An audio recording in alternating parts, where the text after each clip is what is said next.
Yo, what is good, fellow Goyam? Today, I'm going to be breaking down a concept that for some people it's very hard to understand for some reason, and that is why Arman Tsarukyan still has not fought for a UFC title. First of all, I just want to give some context before everyone just says I'm a hater. Arman is an extremely high level fighter.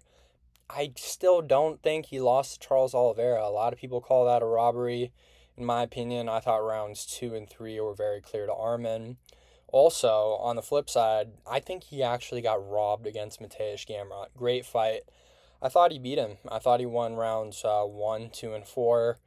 And on top of that, bro, no one's questioning that this dude's a good fighter. That's not the concept of this video at all. And I think his fighting style is great, and I think his fights are super entertaining, very entertaining grappling. As far as that aspect of him, I like, but you'll see. I have some reservations about him. So we're gonna go through this chronologically in terms of like retardation. So first thing he does, he attacks Bobby Green for no reason pre-fight. I wish I could show the video, but it would definitely get copyrighted. You can find it on Arman's YouTube channel. He goes up to Bobby Green and just starts pressing him with his whole group of fucking people for no reason. Obviously, Bobby stands up and then he like grabs his throat. Just really stupid. This was at the Austin Fight Night event in December 2023. And the kicker here, Arman was in the main event and Bobby was in the co-main. So by starting this bullshit pre-fight, he put into jeopardy the co-main and main events of a fight night. This is a pattern we're going to see later, don't worry. But this is like sort of the beginning of the pattern of lack of self-control and temperament he has. And once again, I implore you to watch the video.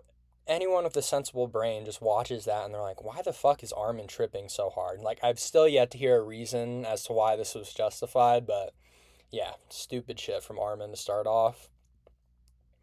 Oof. Then a lot of people probably remember this. I do distinctively.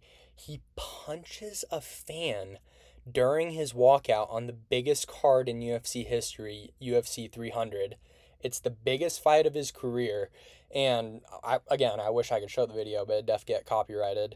Go watch this video. He full on punches a fan in the face, supposedly just for flipping him off. Like, I'm not defending the guy flipping him off, but like, bro, it's a sporting event. Fans are going to be dicks. You just got to deal with that. He had a near $32,000 fine from the Nevada State Athletic Commission, which is like, obviously, we know he's rich as fuck. He doesn't give a shit about the money, but it's the principle. Also, I'm nearly certain of this. The UFC probably had to pay a lot more to this fan so he wouldn't sue. This would be a fucking nightmare scenario if they sued Arman for this. I don't know, like, the legal implications of everything. But yeah, if you know who Hunter Campbell is, he's like the lead like lawyer of the company basically. So him watching Arman do this genuinely probably made him have a stroke. And then it's just the building of fucking animosity between UFC management and UFC matchmakers with Arman Tsarukyan. Next event.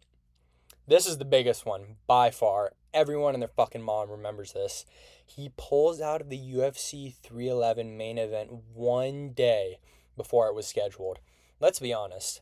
I think this is the worst thing you can do as a UFC fighter in terms of like getting in bad graces of the UFC management. Pulling out of, this was still pay-per-view, a pay-per-view main event the day before. He said it was due to a back injury. I remember distinctively everyone called bullshit on that. Everyone knew that was a fucking lie. And then I can't remember what press conference it was. I want to say it was the UFC 317 post-fight press conference. Dana confirmed, as everyone suspected, that he was going to miss weight. This motherfucker was eating Dave's hot chicken for a week in a row with Nina Drama before this fight, apparently. So, I mean, fuck him. How are you going to pull out a day before because you're going to miss weight? You're like a championship level fighter. And then, bro, like, obviously, this is the easiest way to get into instant matchmaking purgatory. Like, there's more events to go, by the way. From the events I've just described, it should be very obvious that the UFC matchmakers fucking hate this guy. Dana especially. Oh my god. Next one. So after this whole UFC 311 debacle, he denies a main event matchup with Mateusz Gamrot. He said this himself. He got offered a fight with Mateusz Gamrot. I want to say it was an Abu Dhabi fight night. And he said, no, why would I fight the number 10? No one gave me the same gift when I was 10. The UFC angered me with this matchup. Are you fucking kidding me? Like, genuinely, are you fucking retarded? Logically, any fighter would just say, okay, I fucked it up really bad after UFC 311. Give me anybody. I'll fight them. I'll right the ship. No. He decides to say, nah.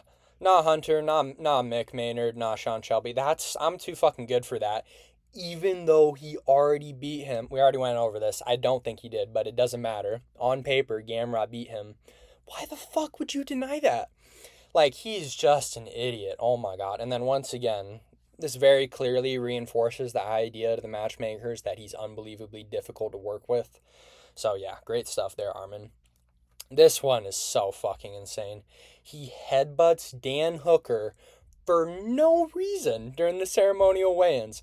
Straight in the face, probably broke his nose, and this is very important. This was at the first UFC Qatar event in November 2025. I don't know if you people understand, but these main events in Saudi Arabia and Abu Dhabi and Qatar, the amount of fucking money that's at stake for the UFC to put on a good product is unbelievable. Just totally jeopardizes the main event. Like, what if he just totally breaks Dan's nose there and it's like very apparent and he's bleeding? He just aced the main event of a fucking Qatar fight night. And then once again, bro, it just establishes this pattern of lack of self-control. Like, he just has no impulse control. When he wants to do something, he just does it. And then again, Mick Maynard was literally standing right there when this happened. In person, it once again reinforces the idea that to the matchmakers that he can't be fucking trusted. So I think even Arman admitted this was stupid. So yeah, great job on him. He's just racking up, great points with the matchmakers here. And then this one, like, good lord, bro. The RAF shenanigans. If you don't know what RAF is, it's Real American Freestyle Wrestling, I think is what it stands for. It's basically just a wrestling promotion, which Arman has been competing in a lot. This is great. He starts an all-out brawl by attacking Giorgio Polis, I think it said. Right as the match ends, I wish I could show this video too. He just starts unloading ground and pound on this dude. He starts an all-out brawl. There's like literally 30 people involved. However, I do have to play devil's advocate. This was kind of justified. Like, if you watch that match, Polis, like, did hella dirty shit. He was, like, trying to break his fingers, and he's, like, elbowing him and shit. So it's kind of, like, probably the most justified incident, but it's also, like, bro, if you want to not get involved in controversy and want the title shot, maybe just walk away after your win instead of starting an all-out fucking brawl. I don't know how legally he didn't get in trouble for this. I guess they're saying because it's at a combat sports main event, but whatever. And then also this one. I've still yet to see a logical reason for this, for anyone to explain this. He throws Uriah Faber off the mat onto concrete and risks serious injury for both of them for literally zero reason. Please let me know in the comments. I've watched a decent amount of RAF. Has this ever happened before? This is the only time I've seen this happening. And he literally just does it for no reason. Uriah Faber wasn't even trash talking him. Uriah Faber is a legend of the game. Like, you should be paying respect to him. I don't know why the fuck he did this. And then once again, bruh, do I need to say this? Like, of course the UFC management is going to see this. And then it's just going to reinforce their idea that, holy shit, this guy is a number one liability. What are we going to do with him? And then also, this is a little extra point. I'm going to guess that the UFC probably doesn't like constant RAF activity from current fighters. He's the only guy where this is really applicable, but he's wrestles in RAF a lot, like definitely over 10 times by now. I'm going to guess that the UFC probably doesn't like contracted fighters being like the front man for these other organizations. I don't think they mind if, Chimaev one time goes and wrestles Dylan Dennis. I don't think that's that big of a deal. But doing all this, as a matchmaker, how can you not be like, yeah, fuck this dude? So anyways, thank you for watching, lads. Let me know if you disagree with me. I think I laid out a pretty reasonable case as to why he hasn't got the title shot. But yeah, let me know in the comments what you thought of this video, and thank you guys for watching. Bye.